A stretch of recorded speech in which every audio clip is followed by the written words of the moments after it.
Saudamos você que nos assiste com a graça e a paz do Senhor Jesus Cristo. Que Deus abençoe a tua vida e hoje Ele possa ensinar a você aquilo que você vai precisar levar como bagagem de conhecimento para enfrentar as coisas que em breve hão de acontecer. E principalmente que a mensagem sirva para te preparar para a segunda vinda do Senhor Jesus. A mensagem de hoje vai falar sobre Daniel capítulo 12. Mas como adiantei a igreja local aqui, sob uma ótica um pouco diferente daquela que nós temos abordado em ocasiões anteriores. Nós vamos iniciar esta mensagem dentro de alguns minutos, porque antes nós vamos fazer aquilo que o Senhor nos ordenou, conforme está escrito no livro de Malaquias capítulo 3, porém hoje eu vou usar uma outra passagem, uma passagem onde o apóstolo ele fala sobre o dizimar e o ofertar. Em 1 Coríntios, no capítulo 9,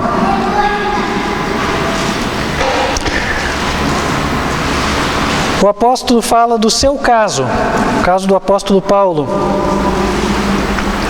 Ele disse assim, e antes de eu ler, eu só quero adiantar, não estou falando em meu benefício. Eu não vivo da obra, eu trabalho, tenho a minha atividade secular e dizimo e oferto como você.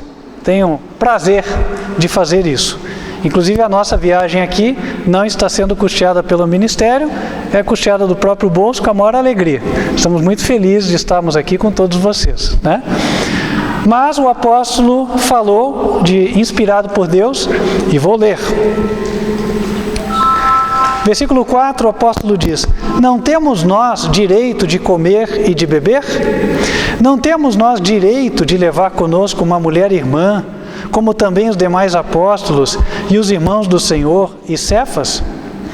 Ou só eu e Barnabé não temos direito de deixar de trabalhar? Quem jamais milita à própria custa?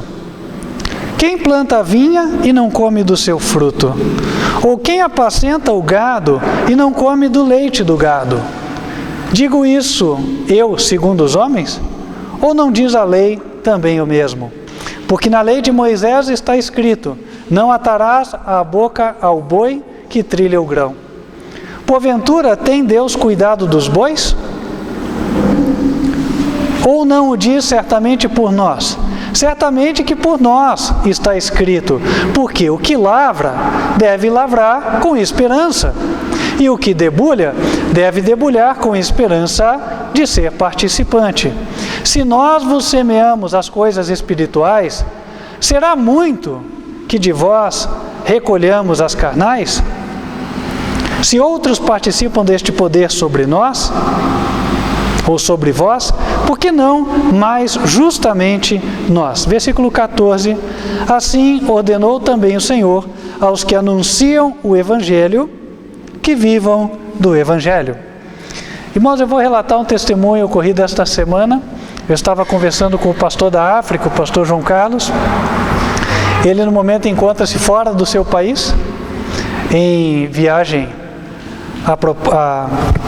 para cumprir propósitos do ministério, e tinha ele já recebido o recurso para custear as despesas do mês, e lancei eu essa semana, os irmãos devem ter visto no grupo do WhatsApp, o apelo para enviarmos o irmão para o Egito, né? O obreiro do Egito. Os irmãos locais do Egito já tinham levantado $1.000 para custear a passagem, faltava nós cumprirmos com mais 400 mais ou menos. E nós levantamos o recurso, os 400 mais o valor da vacina. E aí quando fomos fechar as contas, nós tínhamos que decidir. Ou a viagem do Egito ia esperar, ou as contas locais de Moçambique iam esperar. E aí, irmãos, tomou-se uma decisão. Mandamos o obreiro para o Egito. Mas as contas locais ficaram esperando. Portanto, bem adequado o texto de hoje, né? Eu não vivo do Evangelho, mas ele vive. E não é o único, há outros que vivem também. Os irmãos bem sabem que quando se trabalha durante um mês, e no final, no dia 5 do mês seguinte, se o salário não é depositado, o que as pessoas querem fazer? Ah, meus direitos, não é assim? Vou procurar os meus direitos. E aqui o apóstolo Paulo fala que aquele que prega o Evangelho, aquele que deixou de ter o seu trabalho secular para poder trabalhar na obra e levar o pão da palavra, ele também tem o direito de, na data certa, receber o seu. Né? Não deveria ser ele só a abrir mão do seu salário na data para poder enviar um obreiro e ficar aguardando para chegar. Então, meus queridos irmãos, quando nós formos cumprir com o chamado de Deus, com o propósito dos dízimos e das ofertas, que nós nos lembremos daqueles que estão hoje dando o seu melhor em favor desta obra. Amém? Nós vamos nos colocar em pé, vamos estar cantando. Enquanto estivermos cantando, os irmãos que se prepararam poderão fazer a sua devolução. Vem aqui, querido.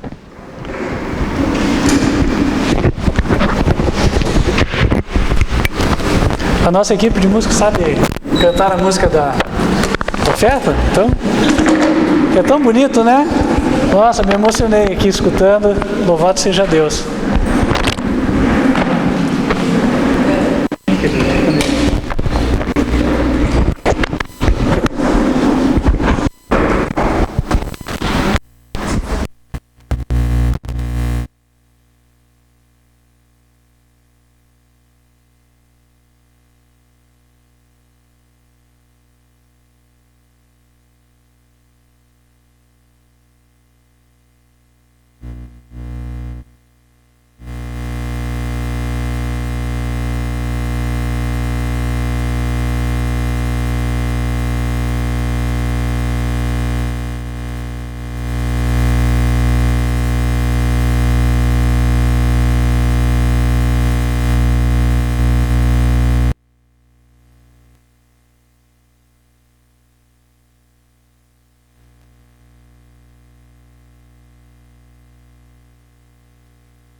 Santo e bom Pai, que nos altos céus habitas, nós queremos te agradecer porque o Senhor tem nos dado o suficiente. Nós temos o que comer, temos o que vestir e de alguma forma o Senhor tem abençoado as nossas atividades. Ajuda-nos, Pai, a termos o coração voltado à Tua obra e a sermos liberais. Assim como o Senhor Jesus nada poupou para nos salvar, e o Senhor também, que nós valorizemos aquilo que foi feito em nosso favor.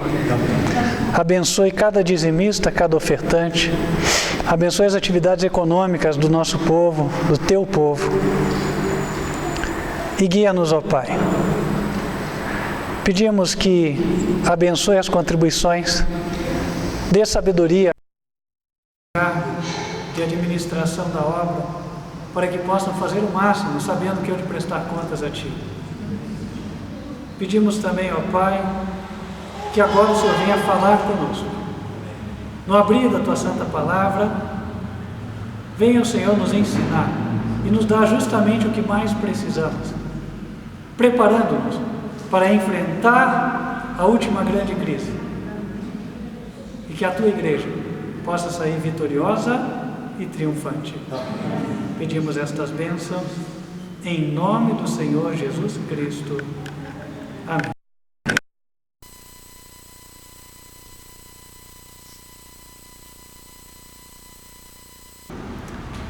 Em Atos capítulo 1, a Bíblia nos mostra qual era a grande esperança da igreja desde o início da era cristã.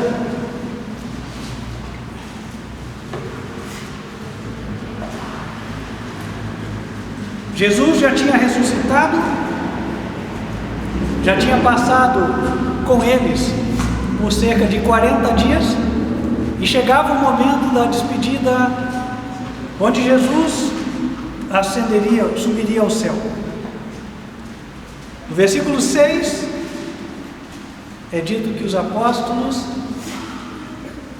e os que se haviam reunido perguntaram-lhe, dizendo: Senhor, restaurarás tu neste tempo o reino a Israel? E disse-lhes: não vos pertence saber os tempos ou as estações que o Pai estabeleceu pelo seu próprio poder, mas recebereis a virtude do Espírito Santo, que há de vir sobre vós, e ser-me-eis minhas testemunhas, tanto em Jerusalém como em toda a Judeia e Samaria e até aos confins da terra. A igreja naquela época queria saber se o reino de Cristo já iria começar. E a resposta que eles receberam de Jesus foi: não vos convém saber os tempos. Imaginem vocês se Jesus dissesse: olha, falta mais de 2000 anos. Será que eles teriam ficado motivados? Será que eles teriam cumprido aquilo que o Senhor falou em seguida? Ele falou: olha, vocês serão minhas testemunhas até os confins da terra. Deus entendia ser prudente não entregar aquela informação a eles naquele momento. O que ele fez? Simplesmente deu a comissão: preguem. E eles mantiveram a esperança do retorno de Cristo. E o apóstolo Paulo testifica no livro de Colossenses que naquela geração o Evangelho chegou a ser pregado em todo o mundo conhecido. Colossenses capítulo 1, versículo 23, ele diz: se, na verdade, permanecerdes fundados e firmes na fé, e não vos moverdes da esperança do Evangelho que tendes ouvido, o qual foi pregado a toda criatura que há debaixo do céu. Foram passando-se os tempos, mas a esperança da igreja permaneceu. Aqueles apóstolos, um após outro, foram à tumba. Não existem mais. Mas a esperança da igreja permanece. Não seria errado dizer que a vinda de Cristo demorou. De certa forma, sim. Passaram muitas gerações e Jesus ainda não voltou. Há aqueles que se aproveitam desta demora inclusive para se afastarem do caminho. A estes, o apóstolo Pedro deu uma advertência, que encontra-se em 2 Pedro, capítulo 3,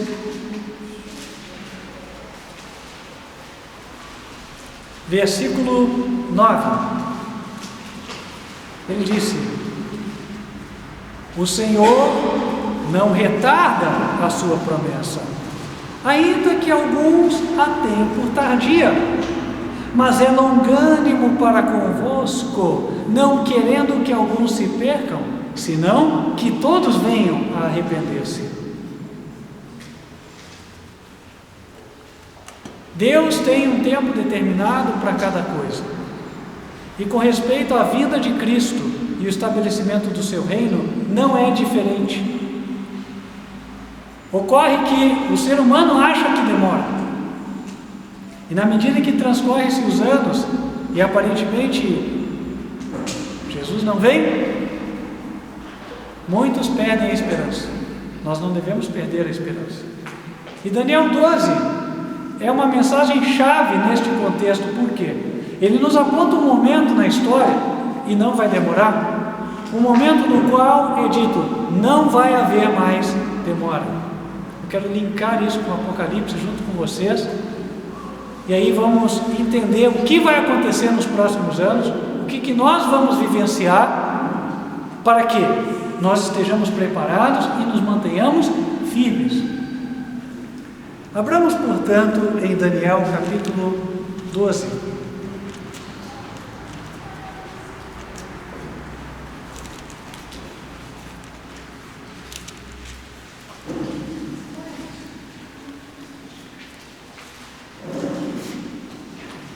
Aqui,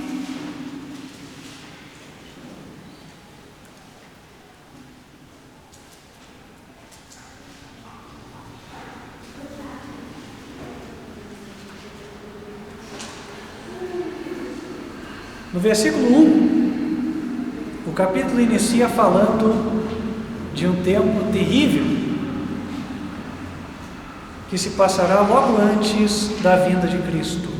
E naquele tempo, diz, se levantará Miguel, o grande príncipe, que se levanta pelos filhos do teu povo, e haverá um tempo de angústia, tal como nunca houve, desde que houve nação até aquele tempo. Mas naquele tempo livrar-se-á o teu povo, todo aquele que se achar escrito no livro. E muitos dos que dormem no pó da terra ressuscitarão, uns para a vida eterna e outros para vergonha e desprezo eterno. Os sábios, pois, resplandecerão como o resplendor do firmamento, e os que a muitos ensinam a justiça refugirão como as estrelas, sempre e eternamente. O que ele está falando aqui é que o povo de Deus vai passar por um grande tempo de angústia. O texto também dá a entender que será um tempo de perseguição. Por quê? Porque ele diz que naquele tempo livrar-se-á o teu povo. Se o povo precisa ser livrado, liberto, é porque ele está numa situação ou de estar preso, de estar perseguido, uma situação angustiante. E disse que então, quando o povo for liberto, muitos dos que dormem no pó da terra, muitos dos que estão mortos, a Bíblia usa a expressão dormir para se referir àqueles que morrem. No Evangelho de João, capítulo 11, a Bíblia apresenta uma história bastante conhecida para nós, eu vou apenas mencioná-la aqui, da morte e ressurreição do amigo de Jesus, Lázaro. Lázaro, quando estava morto, o que Jesus falou a seu respeito? Ele disse o quê? Lázaro, dorme. E aqui então é dito: muitos dos que dormem, muitos dos que estão mortos vão ressuscitar ao final deste tempo de angústia. Uns deles para a vida eterna e outros para a vergonha e desprezo eterno. Esta ressurreição ainda não é aquela por ocasião da vinda de Jesus. Como é que nós sabemos disso? Porque aqui é dito que alguns vão ressuscitar para vergonha e desprezo eterno. Alguns ímpios. Quando Jesus vier pela segunda vez, nenhum ímpio vai ressuscitar. Quem vai ressuscitar? Os justos vão ressuscitar, mas os ímpios não. Um pouco antes da vinda de Cristo, alguns ímpios ressuscitam. E para quê? Vamos lá para Apocalipse, capítulo 1, versículo 7.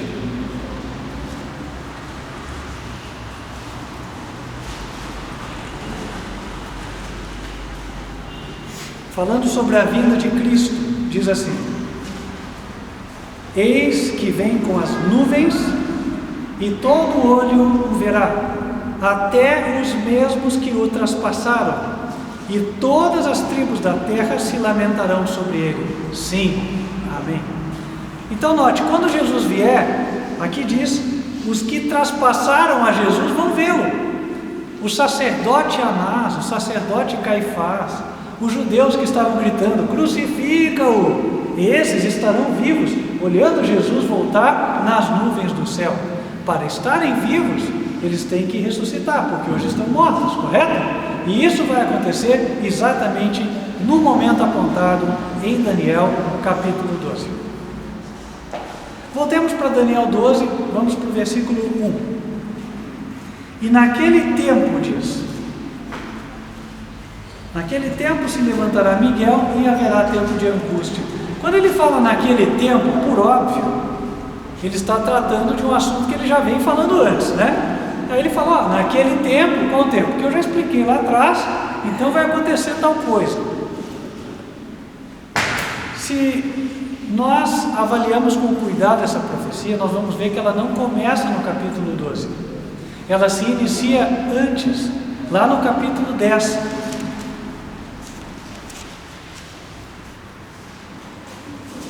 Versículo 1.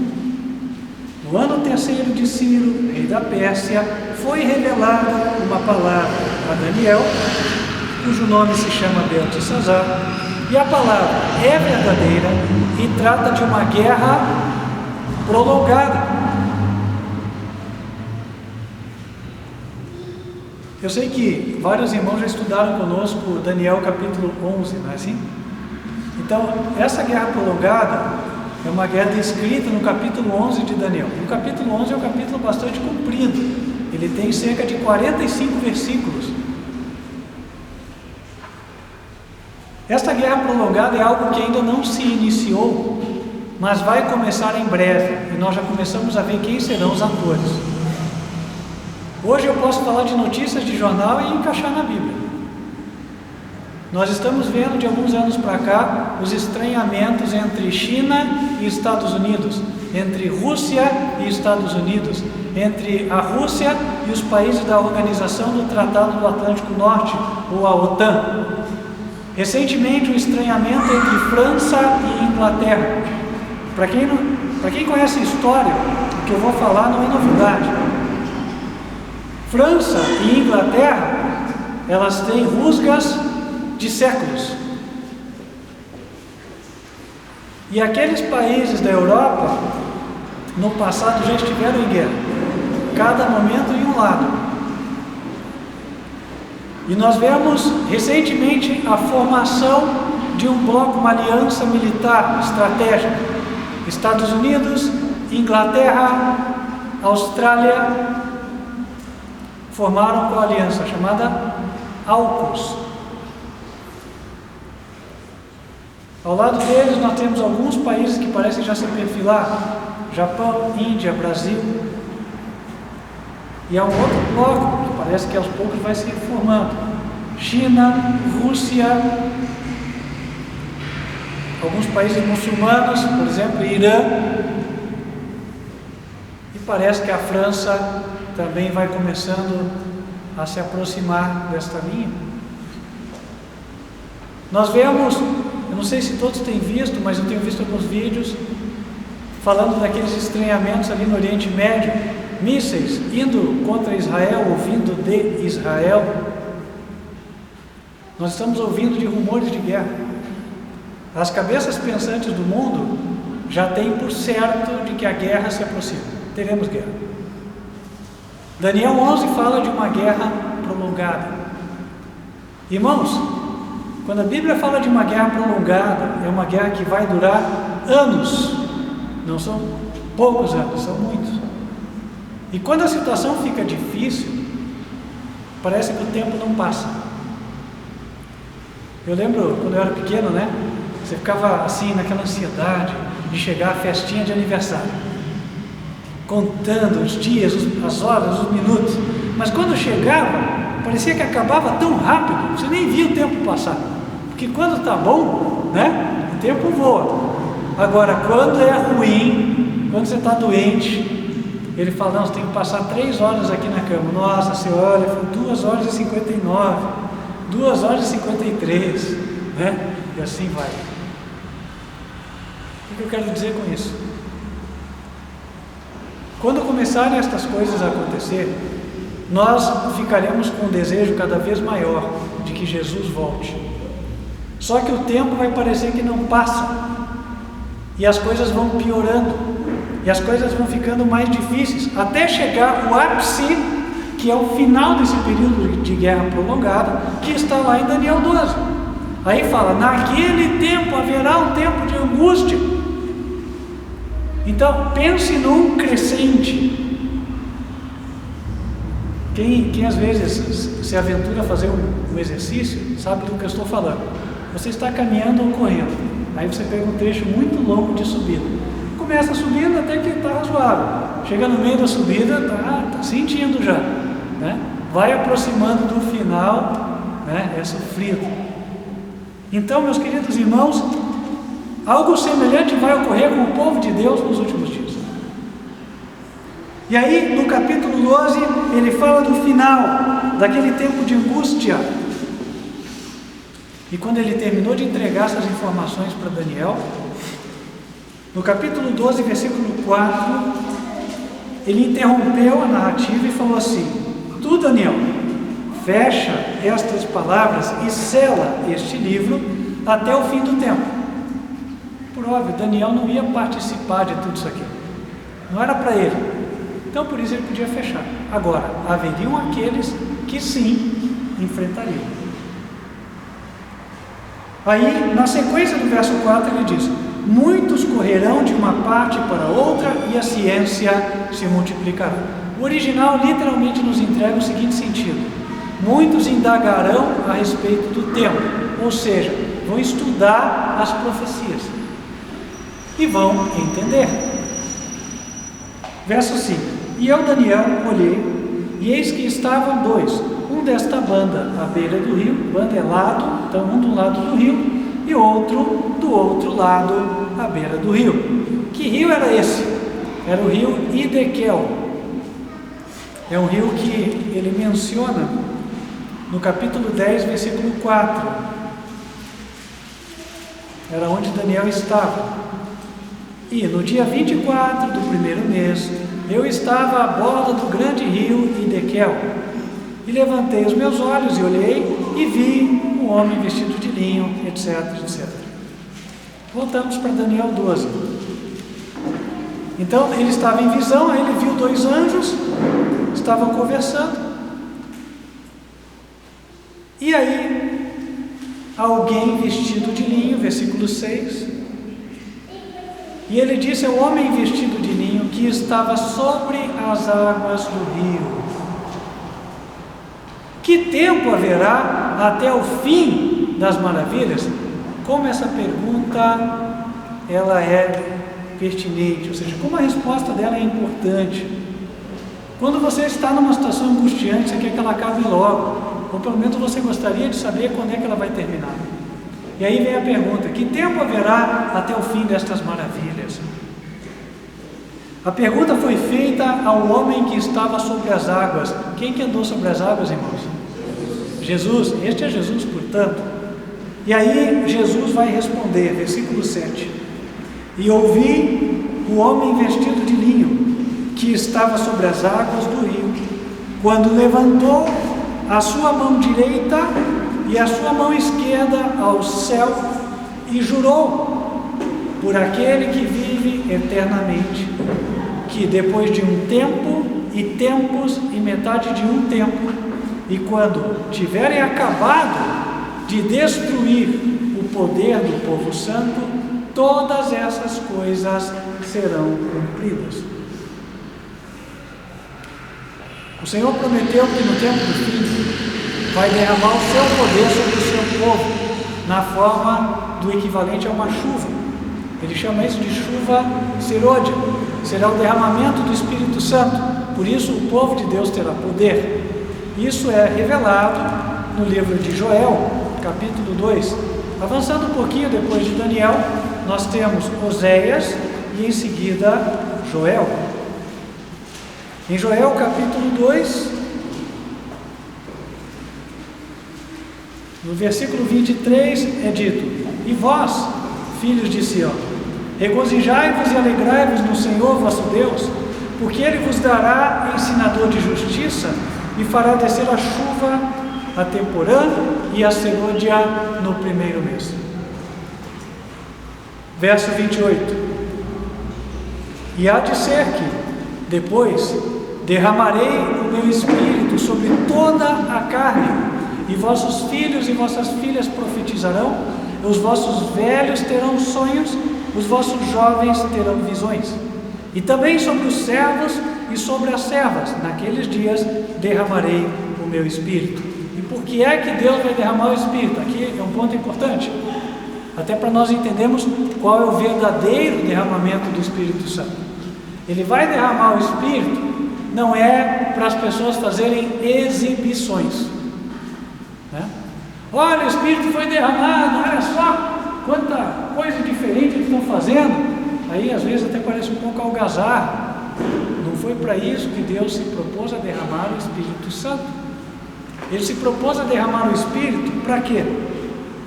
Versículo 32: E há de ser que todo aquele que invocar o nome do Senhor será salvo, porque no monte do Sião e em Jerusalém haverá livramento, assim como o Senhor tem dito.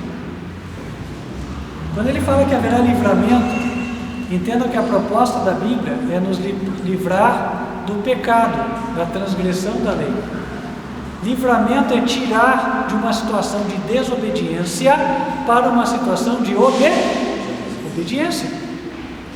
Portanto, o que a Bíblia está falando aqui é que o Espírito Santo será derramado para que nós cumpramos a pregação nos últimos dias, para que nós levemos o Evangelho, e então aqueles que invocarem o nome do Senhor, que aceitarem o Evangelho, serão salvos.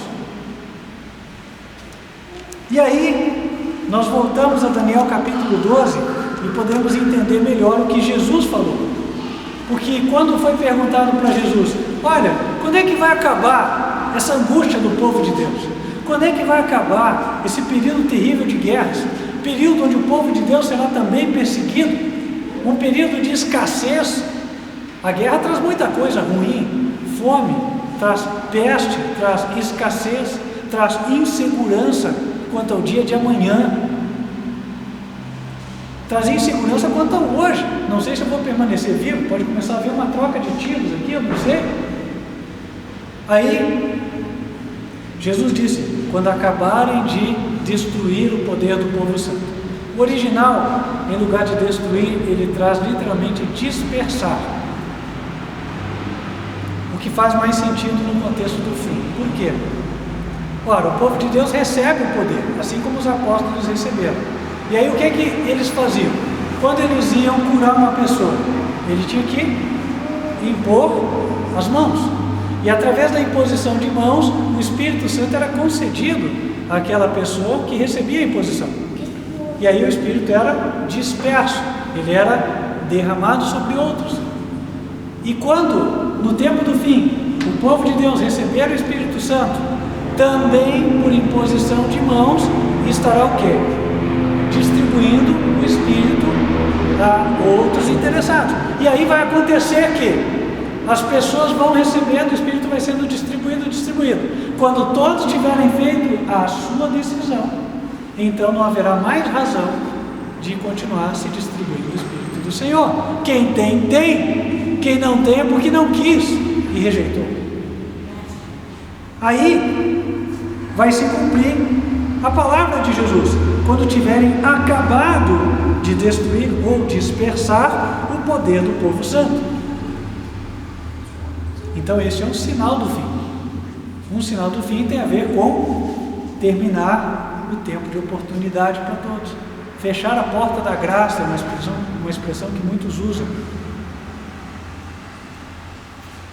Mas ao mesmo tempo, no versículo 7, ele falou que isso seria depois de um tempo, 2 tempos e metade de um tempo. Ele deu um período de tempo. Quanto isso equivale? Vamos para o capítulo 11 de Daniel.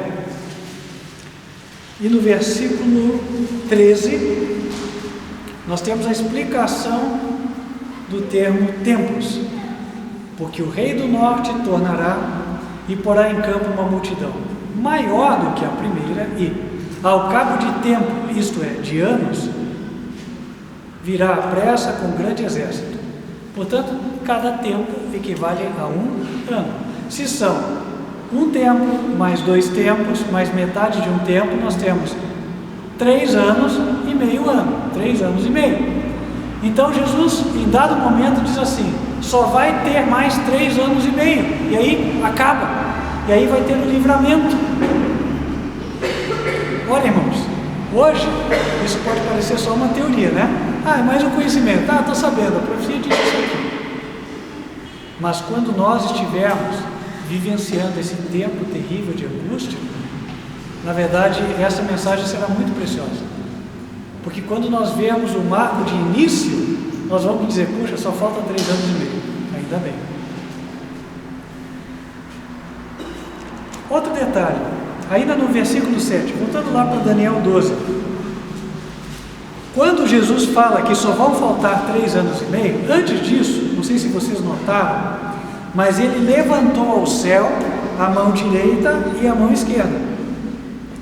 Isso aqui é sinal de juramento, por isso é dito, ele jurou. E o livro de Daniel está estreitamente conectado com o livro de Apocalipse. Enquanto no versículo 4, ainda do capítulo 12, é ordenado a Daniel: fecha as palavras e sela este livro. Lá no livro de Apocalipse, em vez de a gente ver um livro fechado, nós vemos um livro aberto. Abram lá em Apocalipse 10. Apocalipse 10.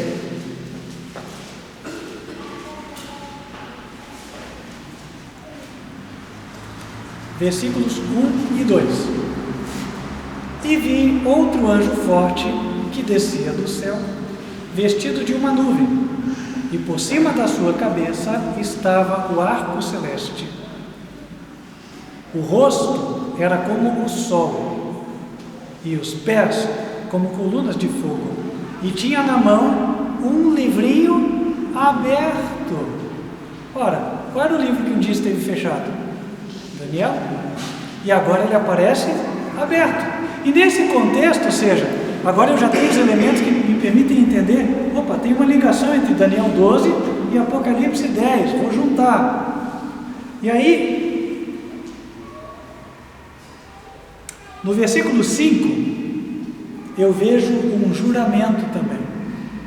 E o anjo que vi está sobre o mar e sobre a terra, levantou a mão ao céu e jurou por aquele que vive para todo o sempre, o qual criou o céu e o que nele há, e a terra e o que nela há, e o mar e o que nele há, que não haveria mais demora. A esperança da igreja em 2000 anos é que tudo acabe-se o conflito entre o pecado e a justiça, e finalmente se estabeleça o reino de Cristo. Mas aparentemente as coisas vinham demorando, e então Jesus deixou determinado um tempo no qual poderia se entender que ele está dizendo: já não haverá mais demora. E por Daniel 12 nós vemos que vai faltar 3 anos e meio. Agora nós podemos voltar para lá. Há outro detalhe que eu queria explorar aqui, estava me esquecendo. Aqui no capítulo 10 está sendo retratada a experiência que ocorreu com o povo de Deus já no passado.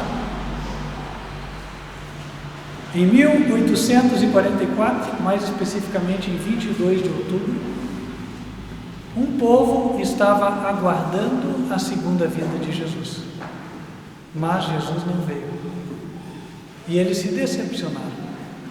Eles também estudaram as profecias de Daniel, até entenderam os períodos de tempo, mas erraram a interpretação do evento, e eles sofreram decepção.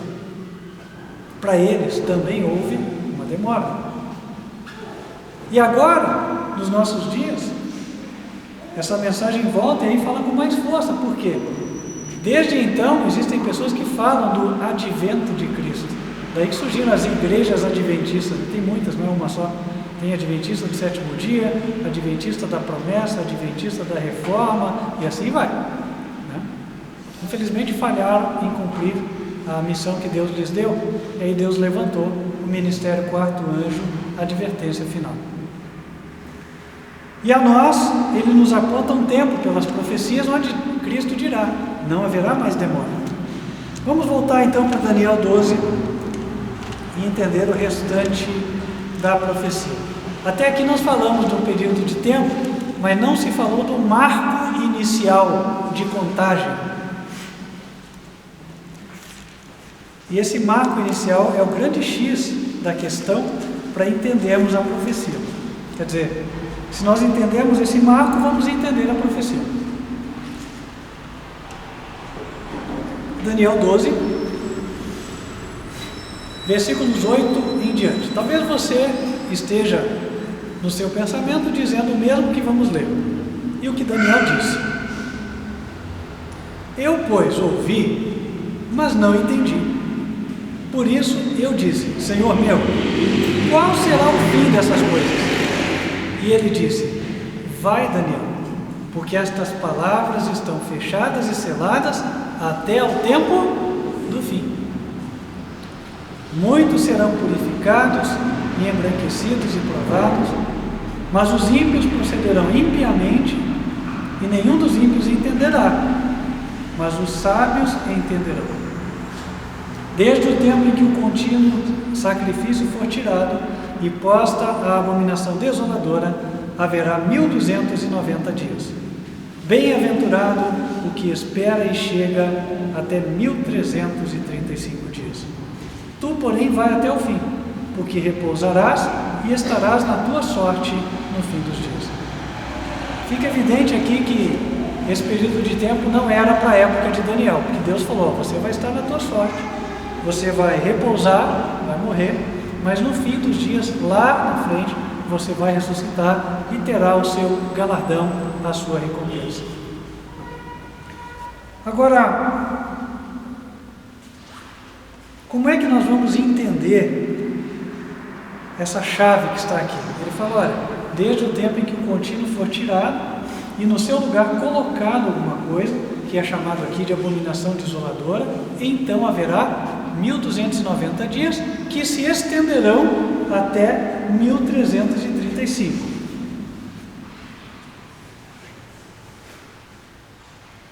Primeira coisa que nós podemos tomar como base para nos ajudar a entender é o que está no versículo 10. Ele diz assim: muitos serão purificados, embranquecidos e provados. Já vou falar sobre isso. E ele diz, nenhum dos ímpios entenderá, mas os sábios entenderão. Quem são os sábios, segundo a Bíblia? Nós podemos abrir Deuteronômio, capítulo 4, e nos versículos 5 e 6, nós vamos ler.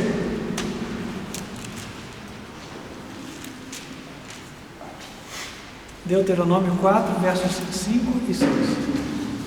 Diz assim: vedes, aqui vos tenho ensinado estatutos e juízos, como me mandou o Senhor meu Deus, para que assim façais no meio da terra, a qual ides a herdar. Guardai-o, pois, e fazei-os, porque esta será a vossa sabedoria e o vosso entendimento perante os olhos dos povos, que ouvirão todos estes estatutos e dirão: só este grande povo é gente sábia e inteligente. Então a sabedoria e o entendimento têm a ver com a obediência aos 10 mandamentos do Senhor. Aqueles que obedecem vão entender, aqueles que não obedecem não vão entender. Daí nós conseguimos entender que esse contínuo, essa abominação desoladora, eles estão relacionados com os mandamentos de alguma forma. É só eu buscar nos mandamentos e eu vou encontrar. De fato, contínuo é algo estabelecido para não ser interrompido em nenhum momento, correto? É algo para ser perpétuo. E dentro dos mandamentos, nós encontramos um ao qual Deus faz referência e diz: esse é perpétuo. Nós vamos para Êxodo, capítulo 31.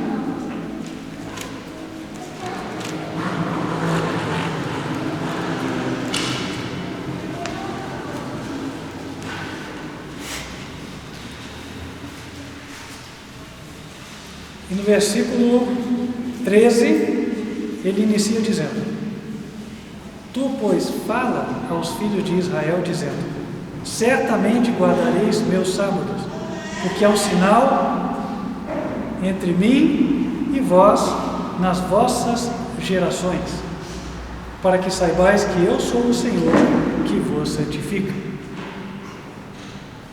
Verso 16: guardarão, pois, o sábado os filhos de Israel, celebrando o sábado nas suas gerações por concerto perpétuo entre mim e os filhos de Israel, será um sinal para sempre, porque em 6 dias fez o Senhor os céus e a terra, e ao 7º dia descansou e restaurou-se.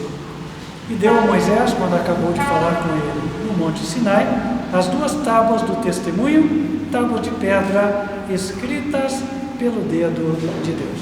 Então aqui nós vemos, Deus disse: olha, o sábado é por estatuto perpétuo, é para permanecer para sempre, para nunca ser mudado. Ele é, portanto, contínuo. Aí nós podemos voltar para Daniel 12, que é um esclarecimento que nós precisamos fazer.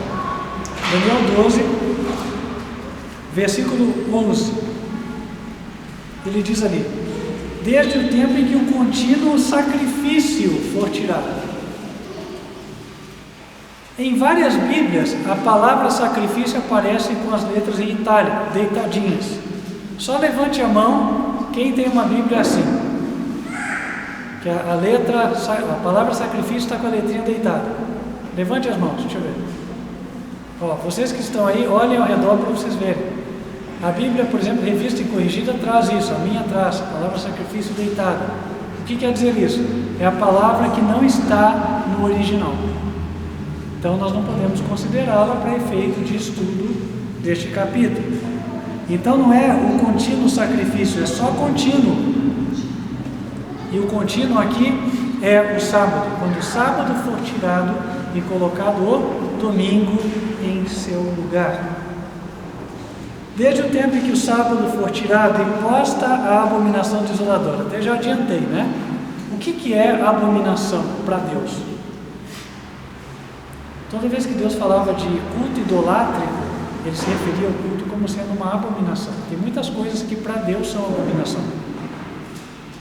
E uma delas é a adoração ao Deus Sol. Nós podemos encontrar isso no livro anterior a Daniel, o livro de Ezequiel, no capítulo 8. Qual é a abominação que faz com que Deus castigue o povo? Com que traga a destruição, a desolação? Ezequiel 8, versículo 16. E levou-me para o átrio interior da casa do Senhor, e eis que estava à entrada do templo do Senhor, entre o pórtico e o altar, cerca de 25 homens, de costas para o templo do Senhor e com o rosto para o oriente. e eles adoravam o sol, virados para o oriente. Então me disse: viste, filho do homem, há coisa mais leviana para a casa de Judá do que estas abominações que fazem aqui? Verso 18: pelo que também eu procederei com furor, o meu olho não poupará, nem terei piedade. Ainda que me gritem aos ouvidos com grande voz, eu não os ouvirei. E aqui está, irmãos, a razão pela qual Deus se desagrada. Notem que o povo foi visto de costas para o templo de Deus, de costas para a adoração a Deus, e aí estava de frente para onde? Para o sol. Então é o abandono de Deus para seguir o caminho do ídolo, o caminho de Satanás. O costume de adorar o sol, ele vem de séculos, e ele deu nome, inclusive, a dias. Por exemplo, Sunday em inglês. Sunday é a junção de duas palavras em inglês, sun e sol. Sun e dia. Sun e day. Sun quer dizer sol e day quer dizer dia. Sunday, dia do sol. Alemão é a mesma coisa, Sonntag, que tem o mesmo significado, dia do sol. Em latim, o português é uma língua que veio do latim, né? Latim, Dominus. O Dominus significa dia do Senhor Deus, o sol. Daí em português gera o domingo, que é igual em espanhol, que traz do italiano domenica, que também é parecido, e assim vai. A língua romena também é latina, vem nessa mesma linha. Então, meus queridos irmãos, os pagãos adoravam o sol no primeiro dia da semana, também no primeiro dia do ano, primeiro dia do mês. E aí, quando, já na era cristã, por volta do ano 310 a 313, Constantino estava disputando com Maximiliano para se tornar o imperador, ele pediu o apoio dos cristãos em troca de acabar com as perseguições. Até então, os cristãos estavam sofrendo muito, foram 10 anos terríveis, as perseguições na época do imperador Diocleciano, que foram de 303 a 313. Constantino disse que se os cristãos o apoiassem e ele se tornasse imperador, ele ia não apenas acabar com a perseguição, como também converter o império em um império cristão. E assim o fez, pelo menos em nome, né? Porque ele declarou o Império Romano como sendo um império cristão. E o cristianismo se tornou a igreja oficial do império. Como era um império que abrangia o mundo inteiro, ficou sendo a igreja universal ou católica, que quer dizer universal. Daí o nome, Igreja Católica Apostólica Romana. Católica por ser universal, apostólica porque, como o cristianismo veio dos apóstolos, emprestaram o nome, romana porque era a igreja oficial do Império Romano. E aí, para agradar cristãos e não cristãos, cristãos e pagãos, ele começou a colocar práticas pagãs dentro do cristianismo, entre elas a adoração a imagens, a guarda do domingo como dia de repouso, porque era o domingo o dia onde se cultuava o Deus Sol. E não é por coincidência que na Igreja Católica Apostólica Romana, os símbolos usados na liturgia, a maioria deles são redondos. Por quê? Porque eles lembram o sol. Vamos lá, se não me engano é escapulário, não é o nome? Não, eles têm um que levam na romaria, inclusive, tem alguém que vai carregando, e tem um símbolo assim, é um sol, certo? A hóstia, qual é o formato da hóstia? É redonda, formato de sol, correto? Isso não foi feito assim, por acaso, é porque os pagãos adoravam o sol. E o que Daniel 12 está falando é o seguinte, que no futuro próximo, o domingo vai ser imposto em lugar do sábado. É isso que ele diz: quando o contínuo for tirado e posta a abominação desoladora. Alguém fala, não, mas já existe, as pessoas já estão indo na igreja no domingo. Mas não é só isso. A abominação que faz Deus trazer destruição ao planeta Terra é quando a liberdade individual não é respeitada. Hoje em dia, existem muitas igrejas que cultuam no domingo? Existem, mas existe um relativo respeito à religião de cada um. Por exemplo, nós estamos aqui hoje, no dia de sábado, reunidos. Não tem nenhum guarda aqui vindo fechar o culto, não tem uma lei que nos impeça de estarmos aqui reunidos, certo? Então nós estamos ainda gozando de liberdade religiosa.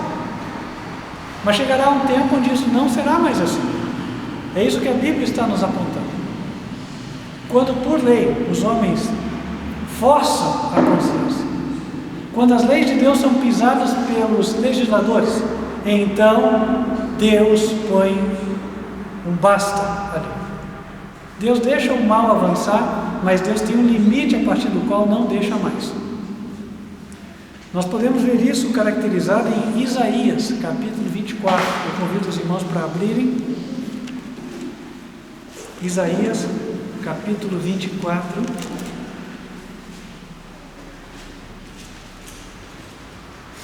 A partir do versículo número 1. Aqui ele mostra a causa de Deus desolar, trazer a desolação sobre a terra. Eis que o Senhor esvazia a terra e a desola e transtorna a sua superfície e dispersa os seus moradores. O que suceder ao povo, sucederá ao sacerdote, ao servo como ao seu senhor, à serva como a sua senhora, ao comprador como ao vendedor, ao que empresta como ao que toma emprestado, ao que dá usura como ao que paga usura. De todo se esvaziará a terra e de todo será saqueada, porque o Senhor pronunciou esta palavra. Notem que a Bíblia está mencionando um momento onde todo o planeta será afetado, a desolação será geral. Versículo 4: a terra planteia e se murcha, o mundo enfraquece e se murcha, enfraquecem os mais altos do povo da terra. Na verdade, a terra está contaminada por causa dos seus moradores, porquanto transgridem as leis, mudam os estatutos. O que eles fazem? Mudam. O que é um estatuto? Esses dias nós estávamos trabalhando no estatuto do ministério, né? Estatuto. Aí uma hora tivemos que escrever um parágrafo lá e falar, olha, foi estatuída tal coisa. O que é ser estatuída? É literalmente você criar uma regra, é você criar um mandamento, né? E dizer, ó, vai ser assim. Por isso que quando você tem uma associação, você coloca estatuto da associação, estatuto da igreja, quer dizer, a lei daquele organismo, daquele órgão. O estatuto do município de Biritiba Mirim pode ser a lei orgânica do município. O estatuto do estado de São Paulo tem uma lei, existem leis estaduais? Existem. Né? O estatuto do Brasil, qual é o estatuto do Brasil? A nossa famosa Constituição de 1988, certo? Então, Deus fala que os homens têm mudado os seus estatutos, quer dizer, os homens criam leis que vão contrariar a lei de Deus. Especificamente, Deus diz que o dia de repouso é o sábado. O que os homens já estão começando a fazer? Já saíram decretos este ano, obrigando o cessar o trabalho aos domingos. E esses decretos vão evoluir para o ordenar que as pessoas adorem a Deus no dia de domingo. Ah, mas que mal tem? Eu vou adorar a Deus. Eu vou adorar a Deus? É bom adorar a Deus? É. Mas quando eu adoro da forma que Ele pediu. Porque também a Bíblia relata que duas pessoas vieram trazer ofertas diante de Deus e uma foi aceita e outra não foi aceita. Quem foram? Caim e Abel. Ambos foram adorar a Deus. E por que Deus não aceitou Caim se Caim foi adorar a Deus? Porque Caim não foi adorar segundo Deus pediu. Deus esclarece como Ele quer. E aí, é dito que os homens mudam os estatutos e quebram a aliança eterna. Por isso, versículo 6 de Isaías 24, por isso a maldição consome a terra e os que habitam nela serão desolados. Gravem esta palavra, desolados. Agora nós podemos voltar lá para Daniel 12, porque é exatamente disso que a profecia está falando. Daniel, capítulo 12,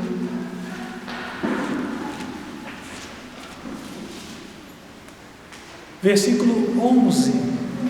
E desde o tempo em que o contínuo for tirado, e no seu lugar posta a abominação desoladora, a abominação que traz a destruição. E nós vemos por Isaías, esta abominação é uma onde os mandamentos de Deus são tirados e no seu lugar são colocados mandamentos de homens. E qual é o mandamento que será especialmente pisado? O sábado. Quando houver uma lei dominical mundial, então podemos começar esta contagem. O mundo terá mais 1335 dias.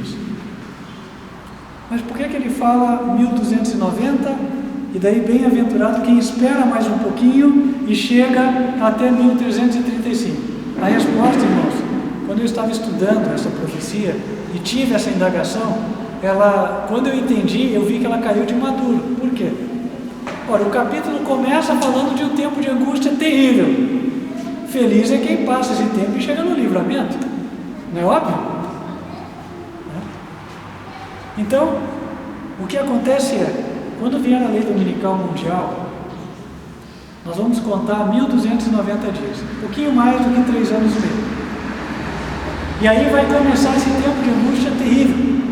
A Bíblia também apelida esse tempo como tempo de angústia de Jacó. Mas ao final deste tempo, chegaremos em 1335 dias. Bem-aventurado quem chega até lá.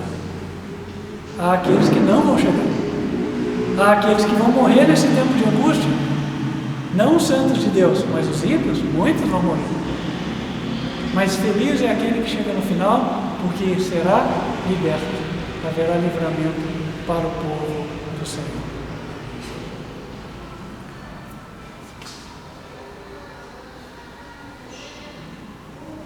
Então, meus queridos irmãos, os versículos 11 e 12 apresentam um tempo só.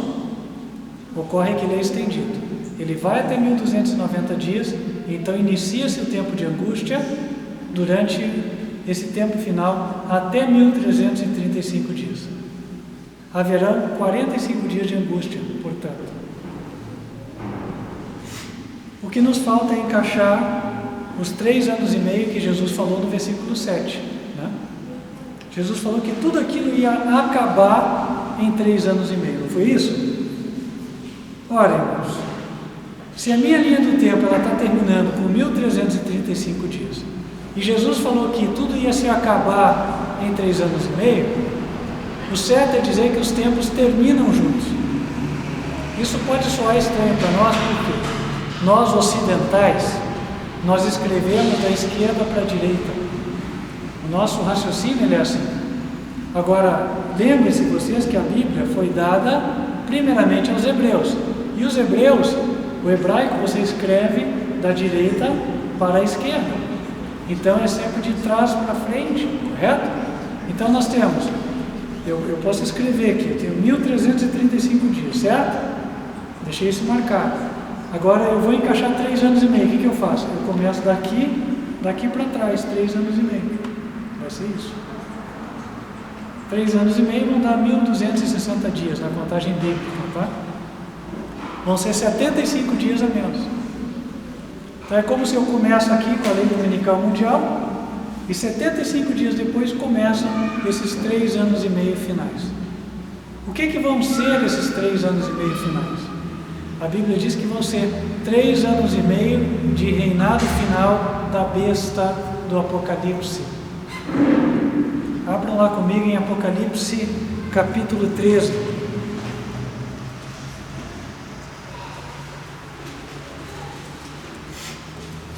Apocalipse 13.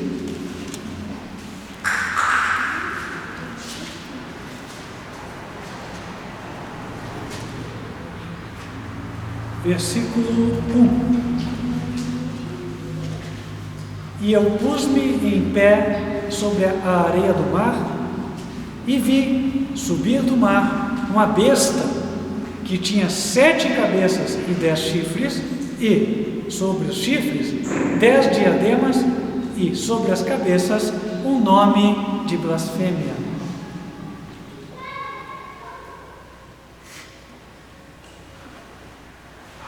Versículo 4. E adoraram o dragão, que deu à besta o seu poder, e adoraram a besta, dizendo: quem é semelhante à besta? Quem poderá batalhar contra ela? E foi-lhe dada uma boca para proferir grandes coisas e blasfêmias, e deu-se-lhe poder para continuar por 42 meses. Por quanto tempo a besta continua? 42 meses. Um ano tem 12 meses, 2 anos, 24 meses, 3 anos, 36 meses, não é assim?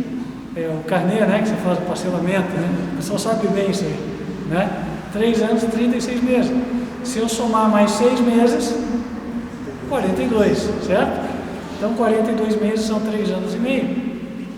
Na prática, a Bíblia está nos revelando o seguinte: nós teremos um tempo em que a besta terá o poder máximo na terra, e os santos de Deus, nós, eu creio pela fé, né, estaremos lá em nome de Jesus, nós também estaremos com o poder máximo. Então, está igualando o conflito, certo? As forças do inimigo com poder máximo, nós também com poder máximo. A besta, ela vai governar o mundo inteiro. O mundo caminha para o governo mundial. Hoje nós temos, com esse advento da Covid, algumas leis quase mundiais, né? Por exemplo, o passaporte sanitário estão querendo fazer, lockdowns acontecendo no mundo inteiro, obrigatoriedade de vacina, enfim. Isso está mostrando, para quem tem olhos para enxergar, de que o mundo está caminhando para se tornar como se fosse ele todo um só país. Então, sai uma lei, a lei já vale para todo mundo. É isso que vai acontecer nos 3 anos e meio finais. Governo único. E esse governo vai estar nas mãos de quem? Do Papa. É ele que tem procurado readquirir o poder perdido na Idade Média. Para fechar, irmãos, voltemos a Daniel 12.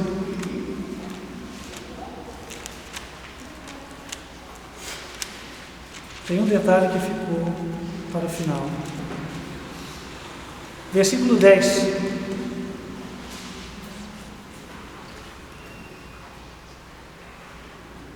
Diz lá: muitos serão purificados e embranquecidos e provados.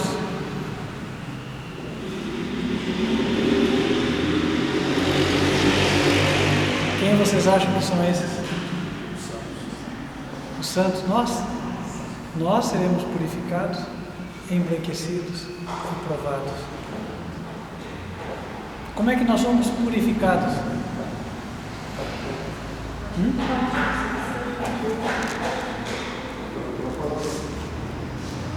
Sim, pela palavra, claro, né? Pela obediência à palavra.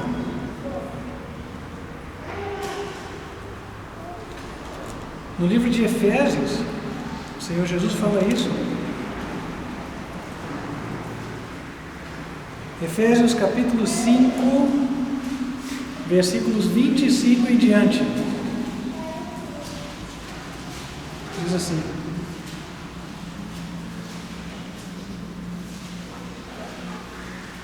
vós, maridos, amai vossa mulher, como também Cristo amou a igreja, e assim mesmo se entregou por ela, para a santificar, purificando-a com a lavagem de água pela palavra.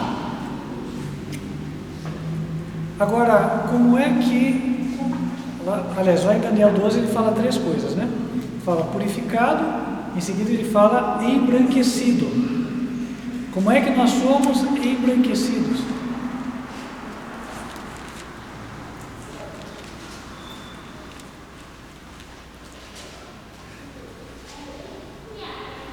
Em Apocalipse,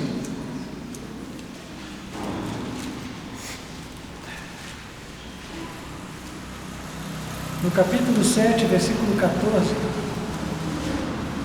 é dito assim: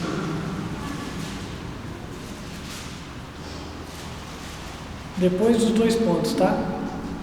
Estes são os que vieram de grande tribulação, lavaram as suas vestes e as branquearam no sangue do Cordeiro.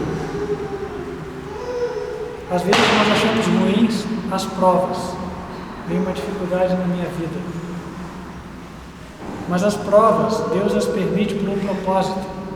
Deus quer nos branquear. Deus quer tirar de nós aquilo que não está em harmonia com o seu caráter. Uma coisa muito comum, né? Reagir sob provocação. Ah, mas isso é um absurdo.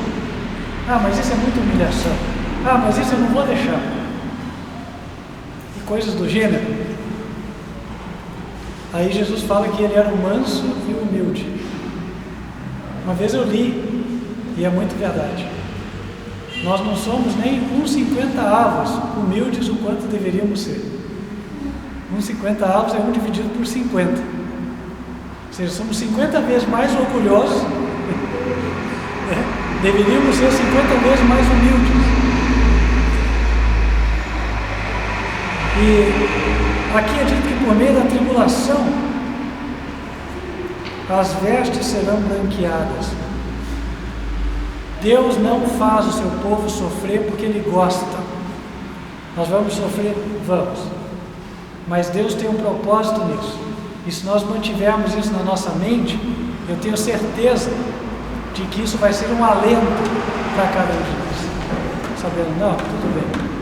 Eu tenho que passar, mas é por uma razão e vai ser para bem. Deus vai terminar a sua obra na minha vida. E aí, depois de embranquecer, a Bíblia diz: purificados, embranquecidos e provados. Quando é que há de vir a prova? No tempo de angústia. Quero voltar com vocês lá para Daniel 11. Voltem lá, por favor. Daniel 11.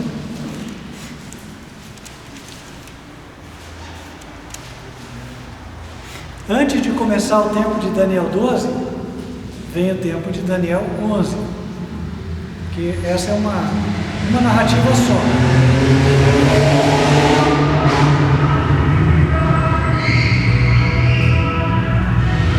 E no versículo 33 diz assim: e os sábios entre o povo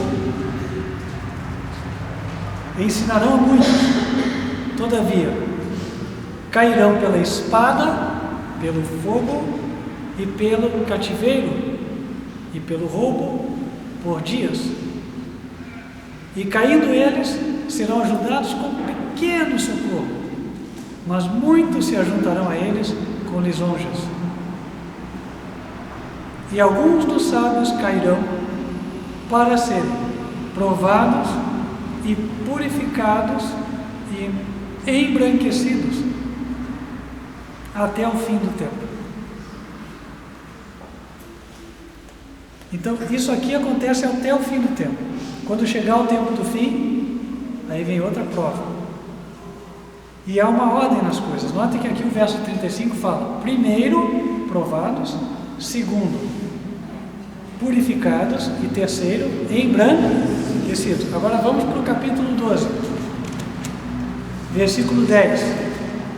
Começa com purificados, em seguida embranquecidos e termina com provados. Então note como Deus trabalha. Lá em Daniel 11, uma prova anterior, depois purificado e embranquecido. E em seguida provado de novo, aqui em Daniel 12. É assim que Deus trabalha conosco. Às vezes nós somos provados uma primeira vez, aí nós murmuramos na prova, né? Acabamos recuando, não passamos na prova. E aí o que Deus faz? Dirige as circunstâncias da vida para nós chegarmos na prova de novo. Só que quando a prova vem, ela é mais dura.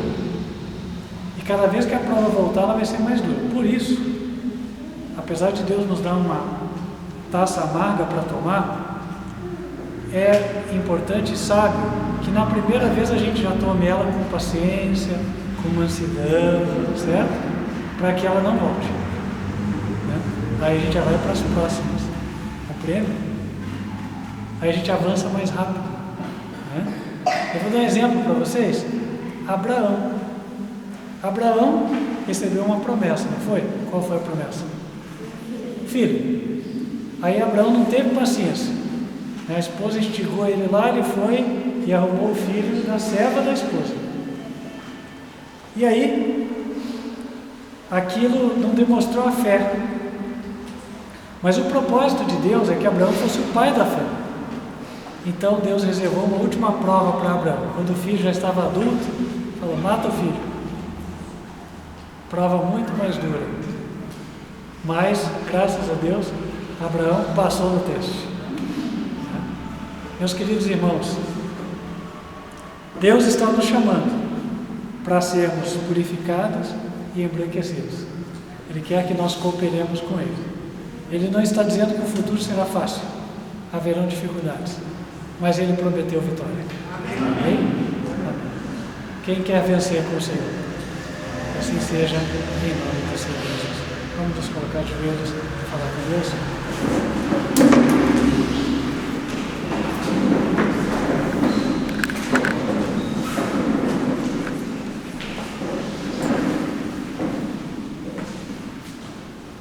Senhor nosso Pai, que nos altos céus habitas, nós te louvamos e te agradecemos, porque o Senhor nos deu um alerta, uma mensagem que nos prepara desde já para tudo aquilo que é de vir.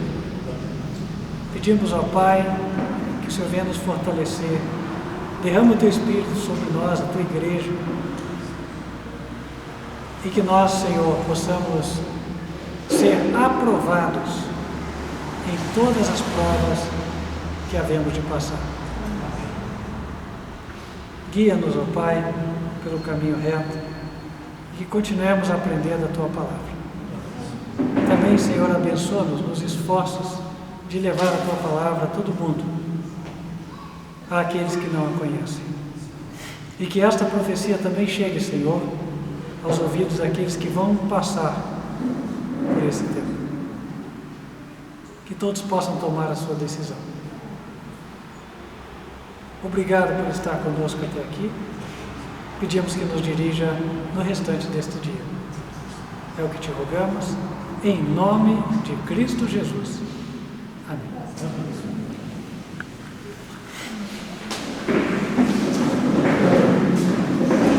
Para você que nos assiste, nós vamos ficando por aqui.